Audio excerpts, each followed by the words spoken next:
ये साहब उनको ये कॉन्फिडेंस कैसे आएगा? हमारे तो माशाल्लाह एक सिपाही का जो मुकाबला उनका जर्नैल जो है वो नहीं कर सकता। हमारे सिपाही का इतना जज्बा है। इवन मैं एज अ अवाम के बात ये कर सकता हूं कि मुझे आप बॉर्डर पे भेजे, मैं उस जज्बे के साथ लड़ूंगा, मैं भागूंगा नहीं, मर जाऊंगा, शहीद हो जाऊंगा, लेकिन हटूंगा नहीं, मैं कुछ ना कुछ करके निकलूंगा। तो हमारा ये जज्बा तो हमारे सिपाहियों में है जो उनके जर्नैलों में नहीं है।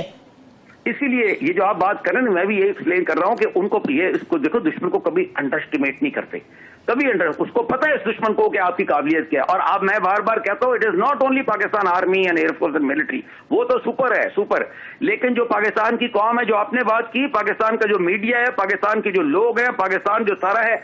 आपको पता है जब इंडिया के पिछले साल ड्रोन आए थे तो बेदिया के ऊपर जो गांव के लोग और बेदिया के लोग थे वो बंदूक के और शॉट गन्स लेके आके ड्रोन पे फायरिंग कर रहे थे आर्मी के साथ, मोटरसाइकिल के ऊपर लेके जा रहे होते थे वो ड्रोन उठा के कि ये तुम्हारे ड्रोनों की ये पिछले साल की खबर है। इस साल की खबर ये है कि अभी जब अफगानिस्तान से लड़ाई हुई है तो चमन के बॉर्डर पे जो ट्राइब्समैन है बंदूकें लेके आ गए पाकिस्तान आर्मी के साथ, अफगानिस्तान के अंदर दाखिल हुए। अब चेक कर ले आप, माशाल्लाह सारी खबरें कराते हैं, ये खबर भी चेक कर ले जो मैंने आपको दी है।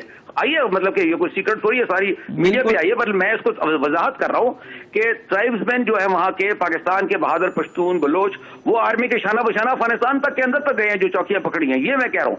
तो ये लोग, ये कौम है आपकी, इसीलिए आप पे हमला नहीं हो रहा। जो कौम तैयार होती है ना उस पर कोई हमला नहीं करता, और कौम के साथ फौज भी।